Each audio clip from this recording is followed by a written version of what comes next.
Sometimes it's just a case of banging my head against the story until it works. All of that stuff, it felt like we were moving Doctor Who forwards. Yes. So that was, that felt really good. We were part of something that was ongoing. Sat on your desk. Brando, was hot off the press. This Hot arrived. off the press. Now Arrived this arrived yesterday. Yesterday. I had to deliver the script 5 days after Captain Jack's first appearance. Oh wow. And they didn't tell me he was American. They didn't tell me he was bisexual. So that was a bit. I've forgotten that one. That was a bit of rewriting at the last minute. I can imagine.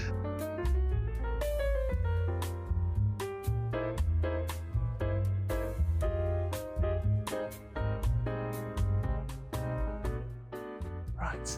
I saw this coming because I saw you ask Paul Mars the same question. Yes, we did. and it is tricky.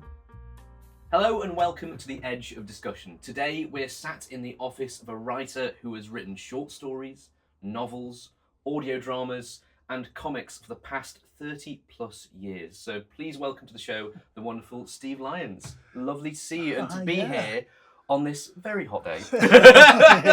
So thank you for coming and chatting to us and braving the heat. Now you've been writing professionally for, is it over 30 years, I'd say? Yes, around it will there. be. I would have started at the end of 91. 91, yeah, pretty much is. Nearly 35, yeah. Oh my word. At what point, so going even further back, did you sort of first develop the writing bug? You're like, I want to do this as a thing. So long ago that I don't remember. I just don't remember the time when I didn't want to do it. I remember being 6 years old and writing and drawing my own comic strips and little books that would fold and staple. When you were sort of doing that, did you have when was the first point that you got a notion that this is a career, that this is something I could actually do? That was much later because I always thought of writing as something that you might write a great novel one day and that would be it, and you'd supposedly live everyone's got one in them. Supposedly. And when I told careers teachers at schools that I wanted to be a writer, they always said, yeah, but what's the day job going to be? And they never really gave me any advice or any idea that there was any sort of commercial writing world out there, and that it could be anything other than a hobby. So I think what really made me realise that I could do it full time was meeting Paul Cornell and realising that he was doing it full time. Oh wow! How did that go then? So was that what sort of time frame were we looking at that meeting Paul? We're looking at about 89, 90. He moved up to Manchester for a few years and I was running the local Doctor Who group. So we got in touch. And from there, was it pretty sort of simple sort of getting into that? Was it like, this is a natural fit? Did you have to almost campaign for it? It was like, no, this guy writes, come on board and join the team, as it were, with the Virgin New Adventures. Well, no, Paul, I think the guidelines had just come out for the Virgin New Adventures and Paul showed me them, so I started submitting things to them. How was that process when you were first submitting for those? What sort of ideas were you coming up with as your first sort of Doctor Who story ideas? The first one, so the one I got published was the fourth one. First one I can barely remember. I did turn it into a short story for Big Finish years and years later called The Destroyers. You saw that, it was some cyberpunk virtual reality thing. The second one was a ghost story. Nice. The third was The Witch Hunters, which I later published by the BBC, and they held on to that for about 9 months as a possible, before deciding it didn't fit with their idea of how time travel worked in the Doctor Who universe. And after that, I was ready to give up. But then I actually got a letter from Peter Davil Evans saying they were stepping up the frequency of the New Adventures from bi-monthly to monthly, and they were looking for submissions from previous writers and people with promising submissions, so that gave me the morale boost I needed to put something together. How did that feel to have that then? Yeah. It was like, I'm getting to my wit's end with all these ideas, and then you get that. It must have been quite a moment. Yeah, it was. I think somehow he'd kind of not quite let me know how close I was with the previous one. So so I was ready to, Sneaky. and suddenly I think, oh, all right, you actually are interested. That's good. I'm going to start with a bit of a. We like to ask all writers we interview this, and it's a bit of a tricky one, but I don't think it's going to get a harder question than this as we go. So Okay. that's the good thing. How would you describe your writing style? Right, I saw this coming because I saw you ask Paul Mars the same question. Yes, we did. and it is tricky, but to a large extent, I've tried not to have one because That's great. That's the trick. because I've always wanted to write everything that I enjoy. I want to write it, and because I started with Doctor Who, and because Doctor Who itself can be so many different things, I wanted to do all of them. I said my first few were your postmodern deconstruction, fictional characters come into life thing, but that wasn't necessarily what I wanted to do because, as I said, I submitted the Witch Hunters earlier than that, and that would have been a grim historical, and I wanted to do all that, and I wanted to do a base under siege and an Earth invasion, and I just wanted to do every single type of writing, and especially as I've gone forward and done things other than Doctor Who, most of my work has been in licensed universes, and that's been something I almost have to do to just adapt my writing style to whatever franchise I'm working in. It's adaptability then. I think, I mean, if there are things that I try to do, I try to be concise. Oh yeah. I've developed a nasty OCD habit of delivering books at exactly minimum contract length. but if I go 10 words over, then when I'm reading it through, there's always a part of my mind saying, you could just take that word out. You could trim those through. And everyone's bound to notice how much pacier the book is. If we're going back into that first Doctor Who novel, Conundrum, how did you find the experience of actually putting that together? Like, was it daunting? Was it elating? How was the process, and how long roughly did it take? Definitely elating. One thing that was very good was that they gave me a long time to do it. I think partly because I was a new writer, and also partly because they commissioned a 5-book series all at once, and I was book 4 in it. So I got 3 months longer than Jim Mortimer did. So I must have had about 8 months to do it, and it was. My ambition realised I was really happy to be doing it. I was thinking about it all the time. I wrote it completely out of order because I just thought of how I was going to tackle a paragraph, and I'd go and do that. And you That's really interesting way of writing it. Yeah, but you're really not supposed to do that. I was going to say, how did you manage that? That's quite an interesting way of doing it. I think I could only do it because I was so obsessed with the whole idea of doing it, just thinking of nothing else for 8 months. And even then, as you read through it, you no matter how careful you are, there are continuity errors all the way through. So it was, revising and revising and revising.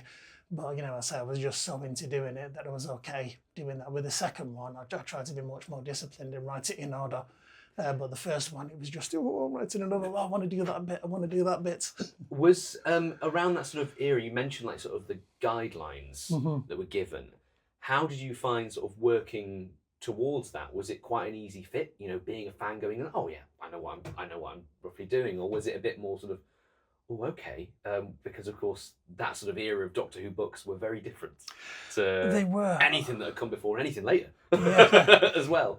I'm not sure that I really got the full impression of that from the guidelines. That was something I realised more as the book started to come out, and that's one of the reasons why my fourth attempt was the one that they accepted, because by that time there were 5 books out, and I looked at them and got a feel of it. Got a feel of it. Yeah, the most recent books when I submitted it were Cat's Cradle, Time's Crucible, and Time Revelation. Yes. And they both had a similar structure where the Doctor is in a mysterious place where the laws of physics are different, and eventually we find out, it's because he's in this place that we recognise. And so I just completely copied that structure. I said, right, if that's what you're looking for. In that sort of era, sort of going forward a bit, how was it like a sort of that era? You had Bernice, who was the big new sort of companion of the era. Of course, you were there creating a new character in the form of Grant Markham. Yes. How did that come about, and how did you find that, being one of the sort of only other sort of original characters of that era? Bernice was really easy to get hold of. Paul's Yes. character, Alan, for her was just fantastic, and I immediately knew who she was. Yeah. UX was a bit trickier. I came to terms with her. All of that stuff. It felt like we were moving Doctor Who forwards. Yes. So that was, that felt really good. We were part of something that was ongoing. The Grant Markham thing was slightly different. Yes. Because I originally pitched that story with Mel. Oh, interesting. It would have been her first story, which is why Grant Markham is a computer programmer, because that was essential to the plot. I changed everything else about him, but that was the one thing I couldn't change. And it was Rebecca Levine that was saying, well, we've been thinking about, not going straight to Mel's arrival, but expanding the Six Doctors era a little bit, and would be interested in doing that and bringing in a different companion instead. So that meant, well, the Missing Adventures that I thought would be slightly different ended up being, for me, the two I wrote were both Sixth Doctor and Grant. They ended up being the same thing again. That would, there was creating a new era. Is that that sort of we mentioned sort of that sense of sort of elation before? Mm-hmm. Even that several books in was a sense of, I'm filling gaps. Now I'm going in and going, here's a whole new thing that I'm just going, that happened there. Grant was here. Well, how was that? Well, as as I said before, I wanted to do everything. So every time I got to do something that I hadn't done before, that was you were going to take it. My fourth book, I got the Cybermen, and I specifically went for that. I thought, what am I going to do? I haven't written one of the big monsters. Do you campaign for that then, or is it sort of, do you just get given what you're given, or how's the pitching process back then? Back then, you would campaign for it. Really? Okay. Yeah, I don't think they ever suggested any slot they needed to fill. You sent the idea in, and they looked at where it might fit. And sometimes that took longer than others. So my third novel, Head Games, which is my second new adventure, was pitched and accepted before the second one. But they kept holding on to it because they were waiting for the slot to put it in. Ah, I see. Okay. How was that writing for the Cybermen then for the first time? Sort of, was that a big sort of, are you a particular fan of theirs? Is that something that you're like, I want to do that? Yeah, definitely. Yes, I wanted to write a monster, and I definitely picked the Cybermen. That was great. It was just great to be able to do that. I wanted to explore the conversion process a bit. I was a bit put off when I realised which ones I was doing because the way I plotted it. I'd already, it was a sequel to Time of Your Life, and it had to be set the same year, so I'd already picked the year without thinking about which Cybermen would be active in that year. And David Banks had just brought out his Cybermen book, that Virgin had published. So I thought, well, it's gonna have to be consistent with what it says in that. Yeah. When I flicked through it, which Cybermen will it be? Oh, it's the Revenge ones. It made it work. It made it work, and it went brilliantly. It's fun, and I kind of went with and like the idea of them being the nomads being just like the scavengers. I thought that was an interesting thing I could latch onto and use. Yeah. Skipping forward again, it's hard because you've done so many things in so many different eras of the show, so many eras of the expanded universe. It's sort of like, okay, we're gonna pick and choose moments. Yeah. So I just say that's the other thing as well from what you were saying before. Just sometimes I don't get a choice in Doctor and Companion, but if I do, I'll always aim for one I've not written for before. Yeah. Is that sort of now? Is that something that you still pursue now? Oh yeah. Indeed, if I may mention the upcoming one, is that something that you sort of were like, oh, there's a gap, I'm gonna... No, that one fell into my lap. We'll come on to that later. It's much harder these days to choose the Doctor, and you tend to get more of a brief from more recent stuff than I did with the Virgin days. Okay, interesting. Going to the BBC Books era now, and now the Eighth Doctor Adventures. Mm-hmm. I think, I know both me and James think, that the Crooked World is such a interesting idea. Yeah. How did that come about, and how did you not get sued in any way?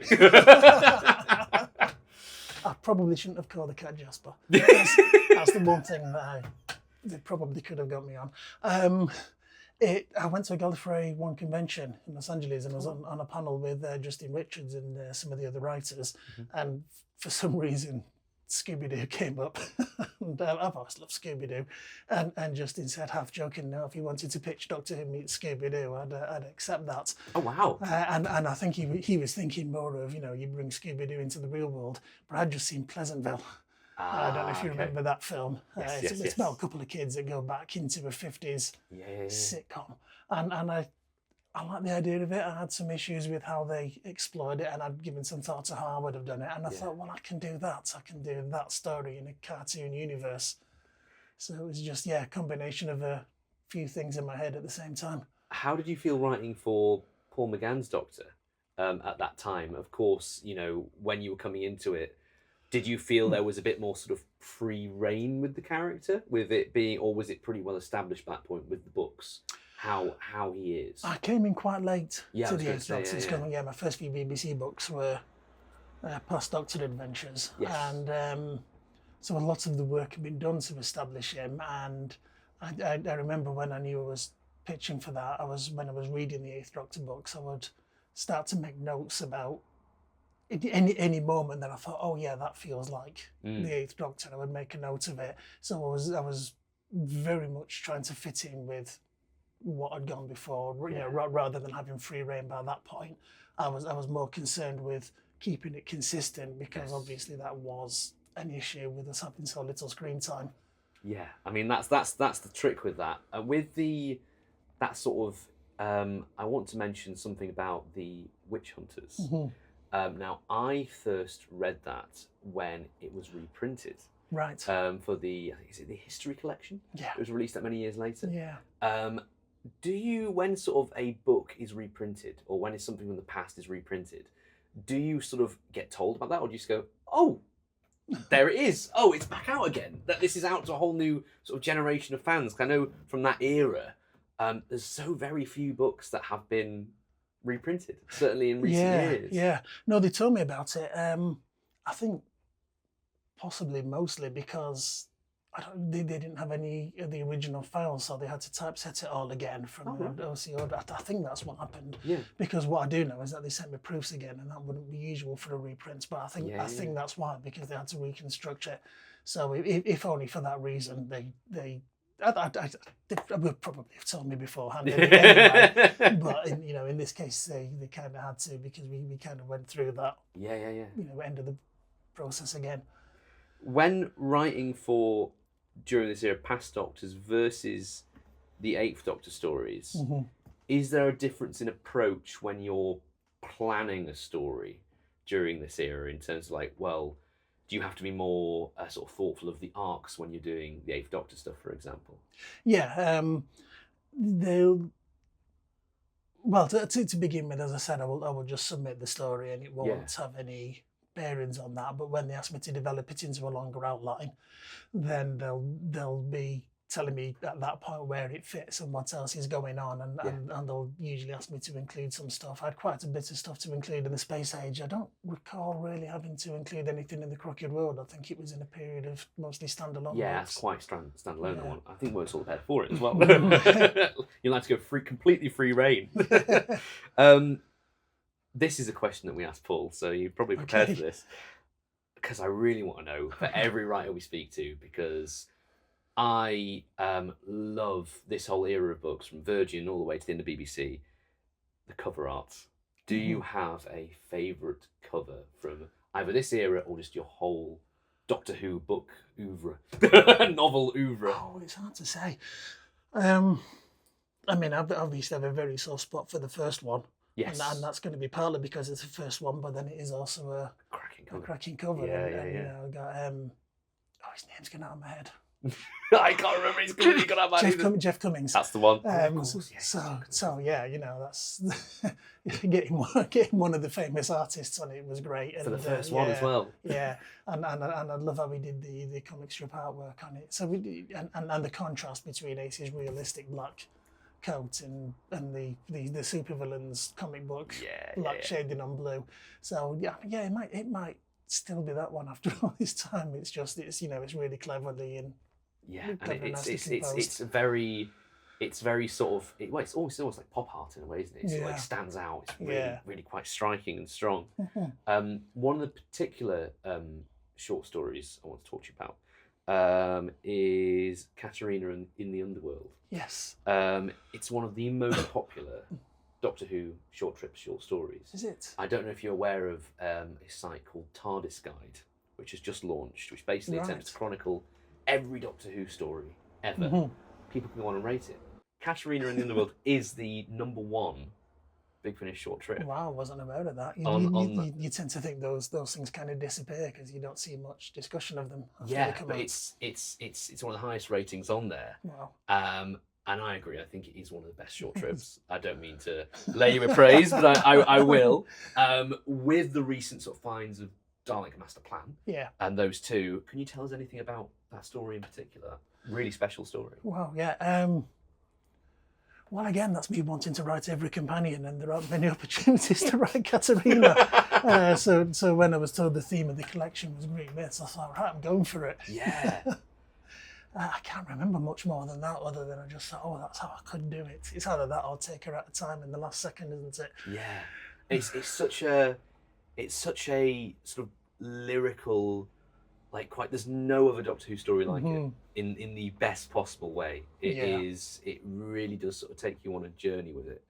And I think again is the amount of character that you give to Katerina around that. Did you sort of watch the, I guess, one existing, or was it even that? No, it wasn't even then. It wasn't even there then, was it? She just didn't exist. Was it a lot of listening to the audio and going, who is this person? yeah. It might be interesting to see how it comes across looking back at it, because now we know that given so little to do, she puts so much into the performance, doesn't she?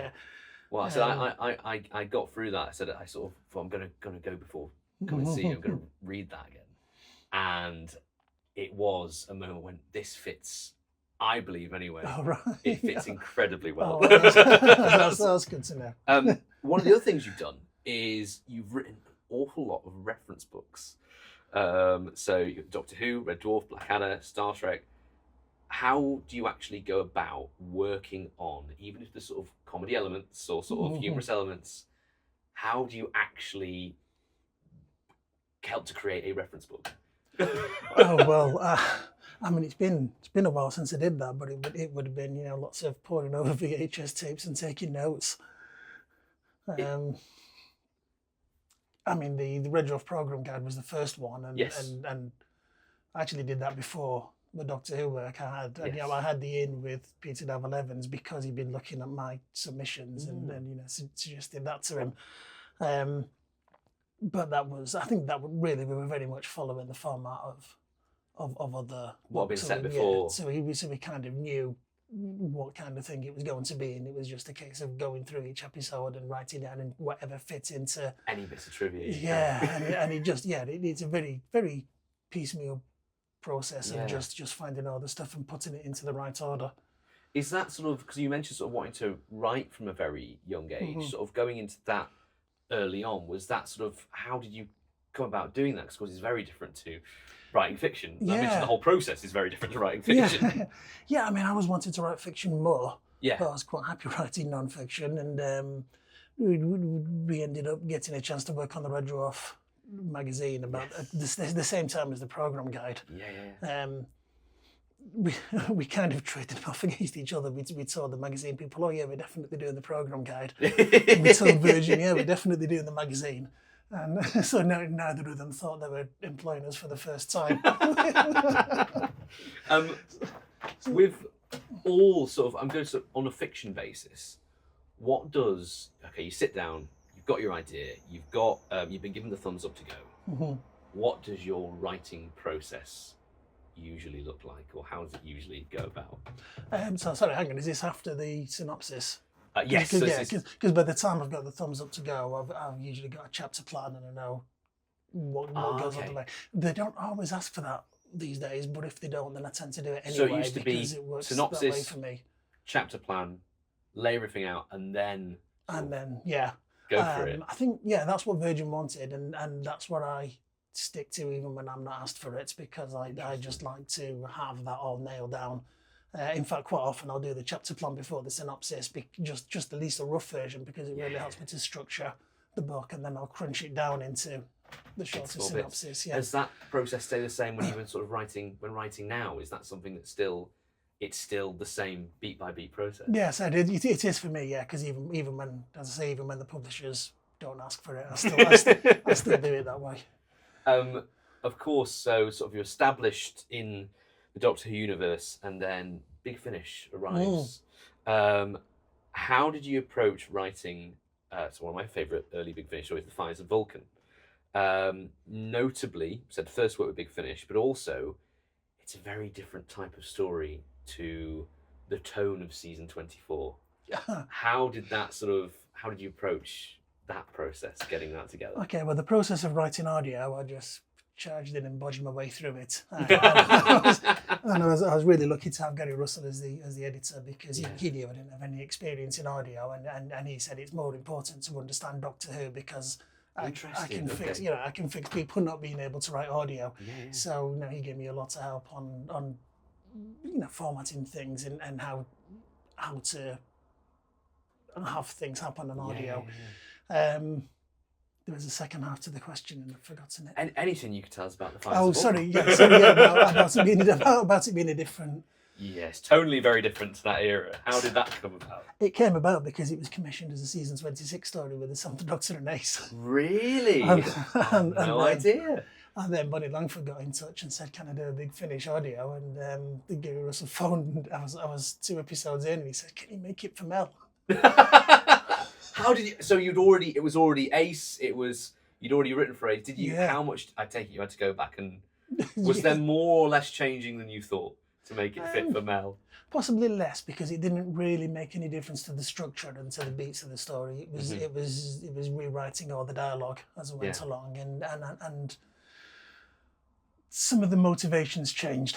Yes. Because I lent into the idea of the Doctor being quite fatalistic. He's seen the future, he doesn't think they're getting out of this one, and then Mel was coming in with her optimism and regening him out of that. So that's not quite how it would have worked in the original version. But it was easier than I thought. My first thought was, oh, that's a lot of work. And my second thought was, no, I get to write for Bonnie Langford now. Yeah.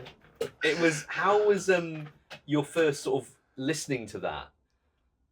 Was there sort of a moment where you went, I'm going to sit? How do you go about listening to your first published Doctor Who audio drama? Was it sit down, nothing else is happening today, we're getting the CD on, or I don't know if they were still doing cassettes by that point, I think? They were still doing cassettes, but it was the CD that I put on. How was that, experiencing that for the first time? Exactly that. This was my bedroom at the time, so I lay down here and put it on the CD player up there. Magic! And just here, right here. right here, right is right where it happened. I can't remember if I listened to all 4 episodes or if I saved a couple. I probably went to, because it was quite late, because there was a convention in Manchester, and Jason Hay-Gillidy was there, so he brought my copies for me. So I got home with them about 11 o'clock and just put them straight on. For it. Oh, it's now that is the magic. That again, that's something I've got to, when we talk about sort of going, I want to do as many different companions, as many different Doctors as possible, and that sort of like magic feeling of, there we go, I've done something else. Yeah, and because that was the first time I'd heard the actors, actually play the characters, that was different as well, and it was Bonnie Langford coming back to the series after however many years. Yeah, and blowing everyone away. Yeah, she was really good. Yeah, was that a moment when it was sort of like, I almost feel when writing I've got to do Mel justice after maybe some of the sort of bad rap that certain fans had erroneously at the time, in common consensus, shall we say? Absolutely. Yeah, I wanted to emphasise the good qualities. I think when you're watching Terror of the Vervoids, the Bakers are emphasising what's good about it, and later on, I think it is that she becomes a bit. Because I think, sometimes. This is pure fan discussion, so apologies, but I think she appears. Whatever you think of her character, she appears as a full character. Yeah. She appears as, exactly what her motivations are, exactly who she is the minute she's standing next to Colin on that exercise bike.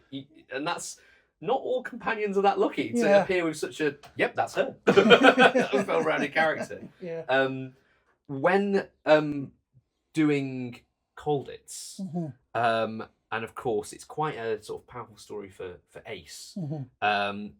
Was there anything given to you beforehand about where Ace is going to go during this era with sort of the stuff that happens in later stories like the Rapture? Was there any sort of inkling of where this character arc, the McShane arc, sort of goes around this era? Not so much where it was going to go after, but where they wanted it to go in Colditz, and that again was a bit of a rewrite, because that was a last minute thing that they'd been thinking about her character and decided to change her name to McShane and push her in a particular direction, and they asked if I could start that process off. How did you find that? Was that sort of was it quite tricky with being you mentioned a last minute rewrite? That was a little bit tricky, because it felt like a big change for her, and I would have liked to have structured the story around it rather than trying to fit it into a story that I was already telling. Yeah. But she did have some stuff that she went through in that story, I just had to lean into that and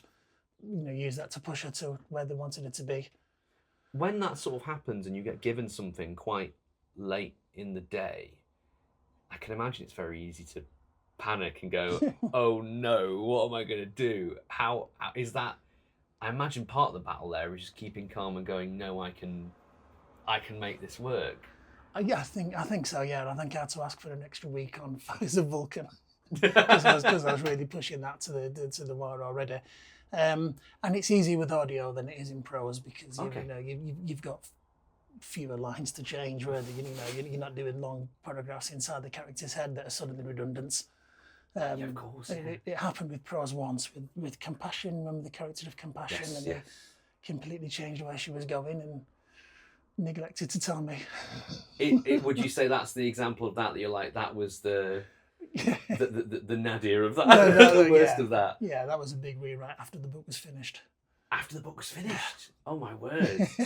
How do you think it came about in the end after that then? Was that something that you thought, has there ever been one you've gone, oh no, I feel like that could have been, if I had a bit more time, I could have, like you mentioned with Colditz, bedded that in a bit more? Or is that something that every time it's like, no, that's the very best that I could have done? I'm quite happy with Colditz in the end. I think Yes. The Space Age I would like to go back to and rework it, because again I'd start with what they wanted to do with Compassion. I mean, basically she skips half the book. Yeah. Does that happen a lot then, or was that more common in that sort of era of Doctor Who, in terms of, we've actually changed direction, we actually want to go this way? I think that might be the only 3 examples. Nice. Okay, that's good. yeah. I think as we were talking about one, it just reminded me of the others. Yeah, I don't think it's happened any other time. And with Virgin, I mean, as I said before, Head Games was months before being commissioned, and that changed a lot, because they weren't sure who the new companions were going to be, and had a couple of different outlines for different possible companions, and I did do different. I kept on top of it, doing different outlines, and I probably, that's my fault. I probably should just have waited until they were sure, because by the time they commissioned the book, they knew that it was in stone. Then they didn't mess me about after. One of the other characters you created in Colditz is Klein for that story.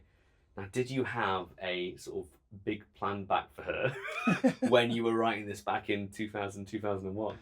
Not a big plan, but I did think, given where I was leaving her, I just thought it was obvious that she could come back. She was in the 40s. She was a time anomaly. I thought everything she does is changing history by definition. And what I originally thought I'd do was have her bump into an early Doctor and just completely mess up his timeline.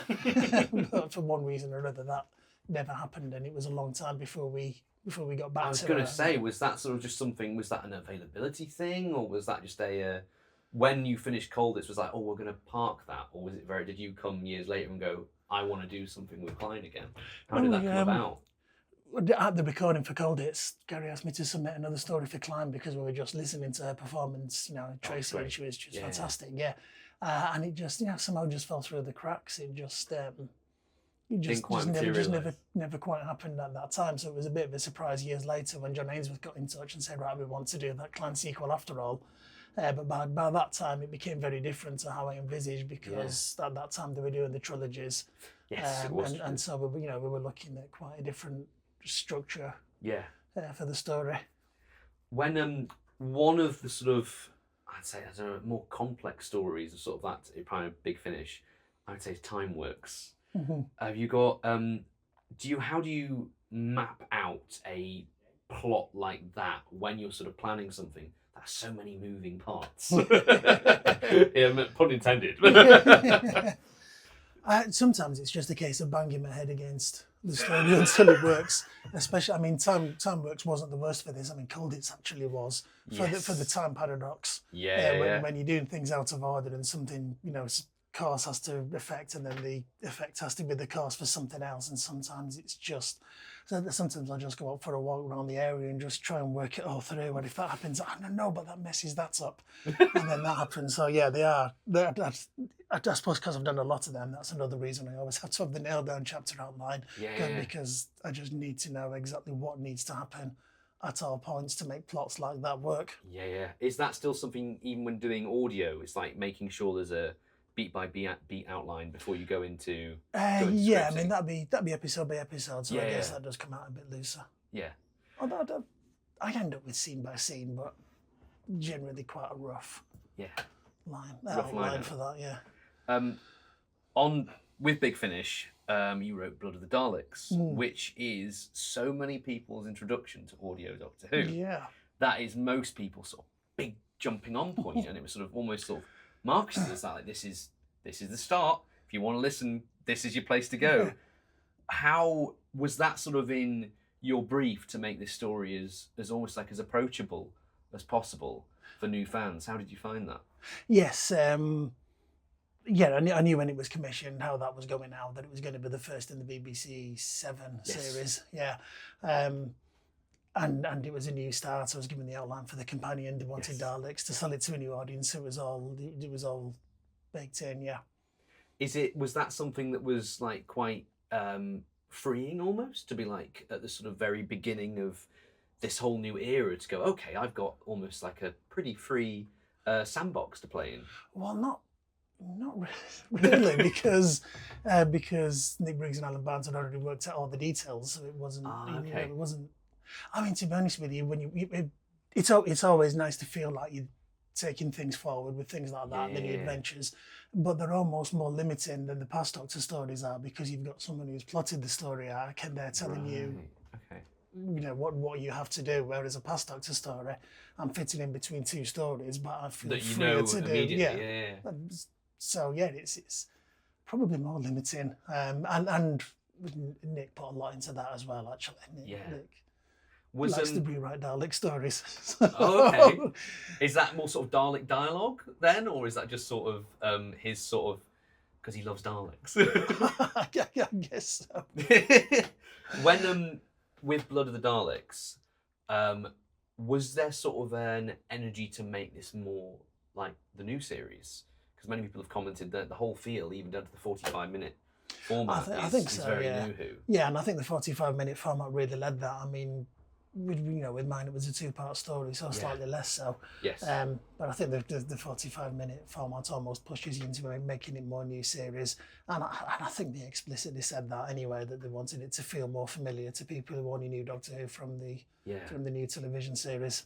Did you enjoy doing that? So of course at the time, sort of, it was, the show was arguably one of the most popular times it's ever been.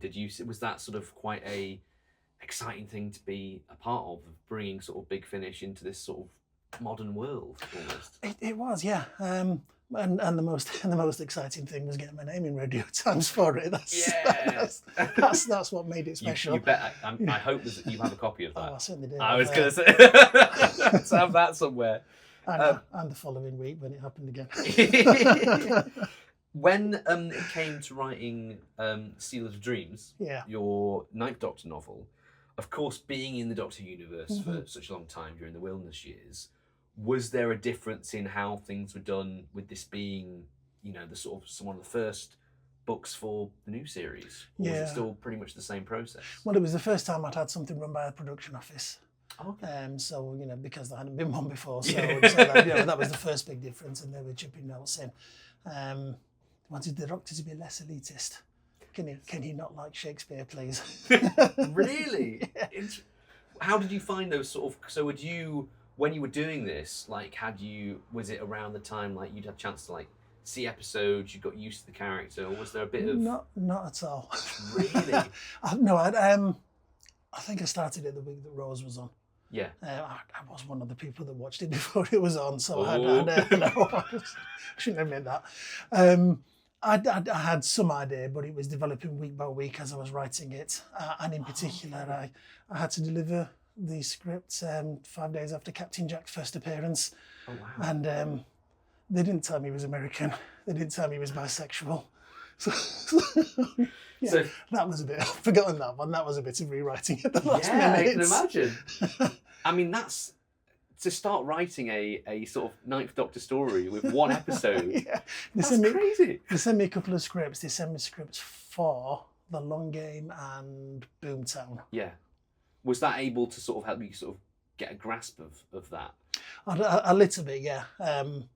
There's if you look at Boomtown, there's a sequence at the beginning where Captain Jack is boasting about his exploits. Yes. And everyone said, "Oh, you're such an exaggerate." And I thought that would be an ongoing thing, and Yes. it's just that scene. But that's all he does in my novel because, I mean, it fitted in with the story I was telling. But it was Let's be honest, it fits in with the character. Yeah, okay, that's his defining characteristic. I thought I'm going to make that The thing. the thing. Yeah. Was there any other sort of notes from, you mentioned there about the Doctor not liking Shakespeare, that came back that you were like, oh, okay, any sort of defining notes from the production office during the production of that? I can't remember anything else, to be honest. It was more just about making him more working class, I suppose, making him more Salford. I'm not sure if I wouldn't have got more notes if it hadn't all been a bit last minute, because I was asked to step in when someone else dropped out. Okay. So I think possibly they might have liked to have had a closer eye on that story, but it had to go through quite quickly. I mean, and those sort of Ninth Doctor novels, that sort of era was like, I mean, certainly for me, sort of growing up during that time. Yeah.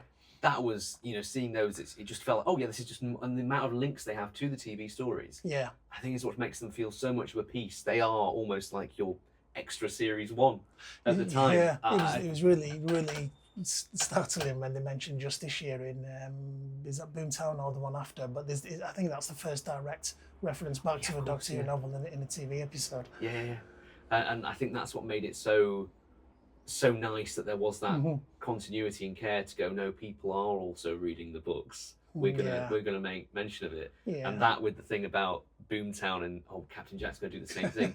Even that, if it was planned or not, dovetails really nicely. Yeah. It's really well. And they didn't ask us to put Bad Wolf in every book, but somehow we all did. Yay! That's great. And you've been paying close attention. How now, this is another thing of that sort of era. Now, I don't know how much you remember of this, so we're going to see how this goes, because I don't know anything about, or anyone who's been really interviewed about this stuff, which is Doctor Who Adventures. Oh, I love doing that. Great, because I love Doctor Who Adventures comics. I must be one of the few people who really just adores them, and I read them frequently. Was there, when writing the Doctor Who Adventures comics, was there more of a tight deadlines? Of course, during like the Matt Smith era, these were coming out weekly, or were you long in advance actually writing them before they were coming out really fast? Somewhere in between, because they had a lot of writers on them, so there was no pressure to be getting the stuff out. I would just send ideas in, and they'd get back to me when they were ready, when they needed something. I don't remember them taking that long to come out. And John Ross, I've forgotten the name. John Ross. Ross, yeah. Well, I'm glad I got that right. I have to say how much I love the John Ross. Yeah. I mean, he would have been the one with the pressure on, because he was doing them every week. But I was just just doing occasional ones. Yeah, popping in and out. When writing those, was it like specifically in your mind? Was it a sort of tricky thing to write for a younger audience, or was it something that kind of fell naturally, like writing for a younger audience, but you're not playing it down, you're not toning it down at all? It was quite easy to get the hang of. And with the comic strip, you're always trying to do things in as few words as possible anyway, so as not to clutter the panels up. Yeah. So yeah, and what I really enjoyed about, I mean, comic strips are my first love anyway, and I've not got to do as many of them as I'd like to. Yeah. But doing that, I like that they were fast. You know, when you're writing a novel, you can start to feel bogged down in it after a few months. Yeah. And a comic strip, I'm just doing in a couple of days, and it's bang, bang, bang. And at first, I put off asking them if I could do it to begin with, because I thought, well, that's just going to eat through ideas that I could use for something else. Yeah. But actually, because they're so short, you just need the one hook for it, and which can sometimes just be a visual image of something. Yeah. And you just put the story around it, just do beginning, middle, twist, end. On the 4 pages, and I really took to that. I really enjoyed doing that. It's one of the most fun jobs I've ever had. Oh, I'm so glad to hear that, 'cause I love those comics. 2 in particular, About Face and Money Troubles, sort of have, you mentioned their twist, and they sort of have a sort of nicely laid out twist earlier on, and later on, boom, the twist sort of happens. Is there a certain way you approach when writing sort of a twist ending when you're writing for a younger audience that needs to be sort of, does it need to be almost like telegraphed a bit more clearly because you're writing for a younger audience, or is it just sort of, it falls naturally anyway? I think it mostly falls naturally anyway, because they're not complicated stories. No. So yeah, and I think when I was writing them, there were 4 pages. So Yes, it was yeah. just the right length to do that, because and you'd also have to be very aware of the panel layout and at what point you turn in the page. So to me, page 1 was your pre-title sequence or episode 1, where you just, here we are, here's the threat, bang, cliffhanger. And then page 3 has to end on the moment of greatest jeopardy. That's your end of part 3 cliffhanger. So you've got beginning and end, but middle you had 2 pages instead of 1. So there was time to develop it and do something to subvert it as well in the middle. So it just felt quite a natural way of doing that. Yeah. When doing this sort of, you mentioned there about page layout, how much an input do you have on how it's going to actually look, how the end product, when John Ross draws it up, how it's going to look at the end?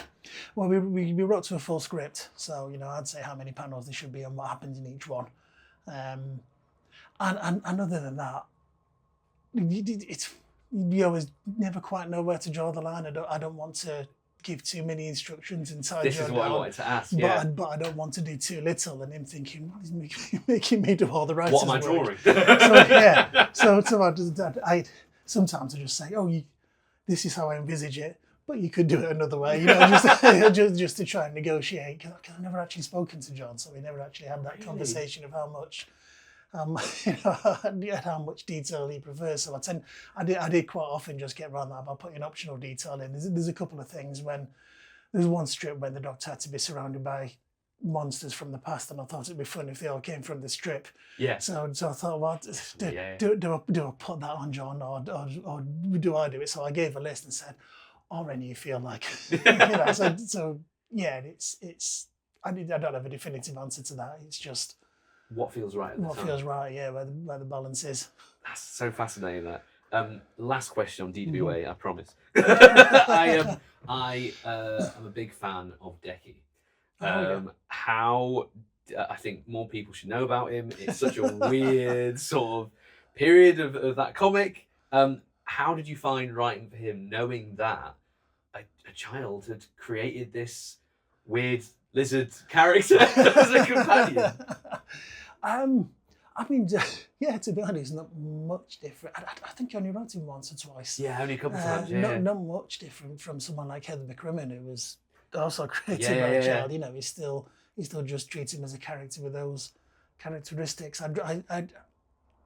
If I'd have put him into a historical, I might have had to think more about what to do. But I think I only wrote him in space age scenarios. I think most were to avoid when he could just go unnoticed. Yeah. Avoid the obvious. Yeah. Was it a natural choice, sort of one thing that you've done with characters in either novels or comics, so like the Salacians or the Sidewinder Syndicate, is to take them from the page and either put them onto audio?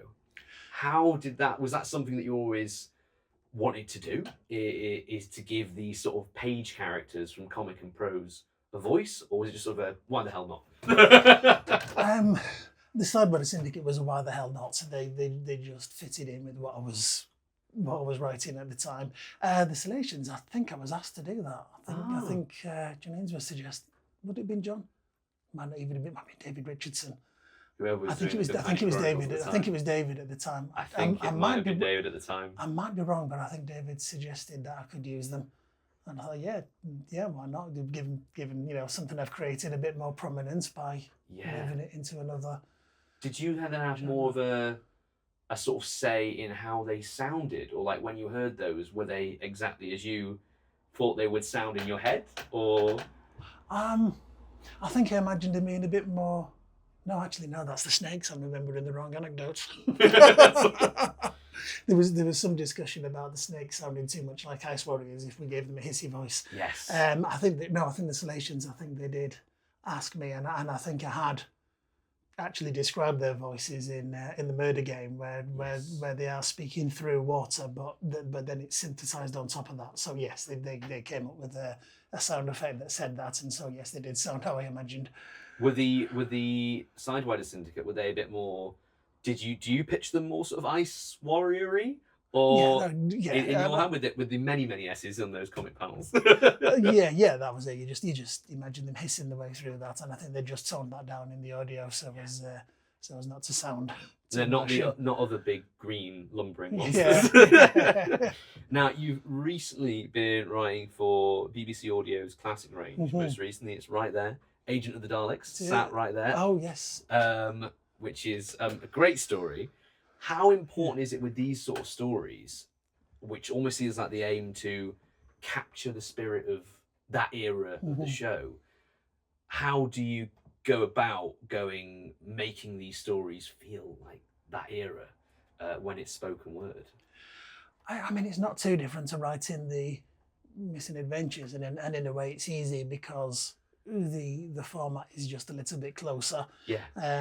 The main thing for me has always just been trying to get the characters' voices right, and the thing with Doctor Who, with being a fan of it, I don't really have to work on that, except for Katerina. Yeah. because I know how these characters talk. Yeah. I've got the voices in my head, so and I try to write dialogue that I can imagine them saying, and I think that's the main thing. Yeah. I mean, after that, you think about doing a story that feels like it could have happened in the era, but that's not essential. Yeah, because I think like Agent of the Daleks is an interesting one because it feels very much of the era, but also not with the quite very emotional element. I think that's something that we would absolutely encourage to do that with the Virgin books, and I think that's something that had just stayed with me, that even when I'm writing a story about that at a time when they wouldn't necessarily have gone into the companions' feelings that much, it still feels like something that in the modern day we can do to just give them a little bit of depth without putting them through too much trauma. And I think you can put them through too much that when you next watch the story set after, you think Stephen has definitely not just been through that. He's not thinking about that. He's not thinking about what he's just done there. Do you ever have to, this is a really general sort of way, like re-watch stuff to get a feel of the era? Because I know always as fans, like you know when a character's voice sounds right and when it doesn't. Yeah. But do you ever have to like sort of remind yourself or sort of dip back into immerse yourself in a certain era before you go and do a story from that time? It depends on the era and how familiar I am with it, and less so these days now that stuff is more available. Yes. I definitely had to do that for the Companion Chronicles because there was so little of Ben and Polly. Yeah. So I did, at that time, I can't remember at what point I got hold of some of the loose kind of reconstructions and had a real proper look at some of the Ben and Polly stories for the first time. Is there any character that you've not written for yet when we're talking about wanting to do as much as possible that you really, really want to write for in the Doctor Who universe? This is your pitch. Well, can you believe it? Sarah Jane Smith. Of course, yes. You've not done a Sarah Jane story. It's just never happened. Have you got an idea? Have you got a... Not especially, because... And I'll just fit it into anything. Just give me a chance. Oh, that's magic. How would you not do the Sarah Jane? Is there one that you tend to sort of kind of certain authors have this, like a sort of comfort blanket Doctor Who character. They know they can just slip into and be like, "Oh, I'm very comfortable writing." Yeah, I like writing Ben and Pally. I like the First Doctor. I like the Sixth Doctor. Yeah, and also, does that come from just writing more of them, or does that come from like, I love that era, so I can just sort of live in it? I think it's a bit of both. I think with the Sixth Doctor, it's more that I thought that era had potential that it didn't quite realise. Yes. And the reason I pitched Sixth Doctor for my first Missing Doctor adventure was that I really wanted to get in and tackle that and do my version of that character. And you did. And it was really good. But then, you know, since he's come back Yeah. for Big Finish, you know, Colin's always great value when you just you write for him now. So it's always great to do that, and I like that abrasiveness and playing that off against other characters. I'm gonna now ask about, I don't know if you want to hold to camera what we've got sat on your desk. Brando's hot off the press. This Hot arrived off the press. Now arrived this arrived yesterday. Yesterday. Can you tell us anything about your upcoming Circuit Breaker story? Now, I must say, first of all, what a brilliant... We're talking about good covers. That's beautiful, yeah. That's a great cover. How did that come about, and how's all that been, getting that sorted? I was just offered that. I mean, the first I knew about Circuit Breaker was when it was announced, and I thought, well, all the writers will be inked in for that. And then a couple of days later, I got an email saying, "You want to do the BBC audiobooks?" I think it was off... We got nominated for an award for Agents of the Daleks that we were talking about before, so I think I benefited from that. I think that put my name in Michael Stevens' head. Yeah. Was there a challenge to write for The Fugitive Doctor? You know what? I found it really easy. I really enjoyed it. Yeah. Without giving too much away, most of my story is set in flashback at a time when she's still working for the division. Oh, nice. So I was just able to make it a bit nastier.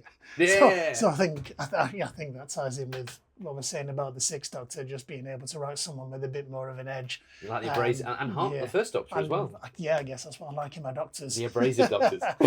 And one of the nice things about this again is being part of a bigger story, which I've not done for a while, and it's taking something forwards, and one of the things that Esme and James have really thought of for the whole story arc is a character progression for the Fugitive Doctor, and they've given me part of that. So one of the best things about this was just being able to get stuck into that and really do something with that character that wouldn't necessarily work with another Doctor. Interesting. And the other thing is Cybermen. So, Did you come with the Cybermen, or was that a brief thing? I've been trying to get the Cybermen for years, and there were rights issues, and they got sorted out at the same time as this. So Michael said, "Well, you can put Cybermen in this one if you want. They're available now." So I thought, well, I'd with everything else I had to do in it, they actually fitted in really nicely, which was great, because it would have broken my heart to say, "Oh no, they don't really fit into that brief." Yeah. Have you had a chance to listen to it yet? Yes, they sent me a download code a few days ago, so I've just listened to it. How was that? And again, being one of the, there's not much Joe Martin material out there, so there really being a part of that, this being the big moment for her Doctor, was that? And it's nice to hear her doing a thing, yeah. And one of the things I love about the audiobooks is when I can get a second narrator in there, which is something that started with the Companion Chronicles and BBC audiobooks do it now, and with my last few it's been a Dalek or Cyberman voice, but this time we've got David Banks playing the Cyber leader, and I knew that was likely, and I knew Joe was like the narrator, so there are parts in it when I've just lapsed into script form for a confrontation between their two characters, and I was really looking forward to hearing those, and they didn't disappoint. They're both fantastic. Fantastic. Well, I can't wait to listen to it. Again, two questions we like to ask our writers that we get on the show. As you'll discover, have you got any tips for upcoming writers or people who have a passion for writing who want to get involved in the industry, whether that be audio or novels or comics? It's really difficult now because it's changed so much since I got in. I mean, I was really lucky that at the time that I was ready, Virgin Publishing actually opened up unsolicited submissions for Doctor Who books. I couldn't believe my eyes. And yeah, there just isn't really that sort of thing out there anymore. I mean, I think Big Finish do a competition every year. They do, yeah. All I can say is look out for that sort of opportunity. There's no point sending things off to people who aren't looking at them. Yeah. But just, find out who is looking and tailor something to what they're looking for. Yeah. Even if it means that you start out by doing something that isn't exactly Doctor Who or whatever it is you want to do, because by getting that experience, that starts to open a few doors where where you can say to somebody, look, I've got this on my CV, would you be interested in you writing Doctor Who? Hopefully. Now, you've had, as we mentioned, was it 35? 35? 36 years? Yeah, 35 years. 35 years. I won't make a point on that of writing. What is the thing, if any, that you're most proud of in that time? It might be one of those BBC Doctor Who books. It might be either The Witch Hunters or The Crooked World, because that is when I felt I had the most freedom of anything I've done, Doctor Who or anything else. That even though it was still a tie-in in someone else's universe, I could still really do what I wanted to do, and I think those two might be my best work.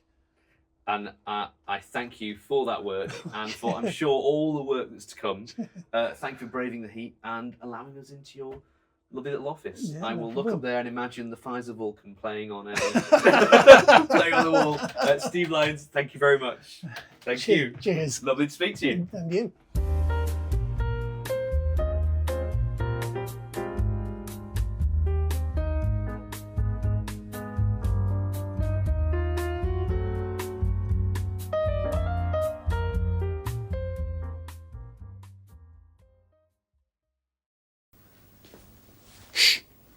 Whatever you do, tell everybody about it.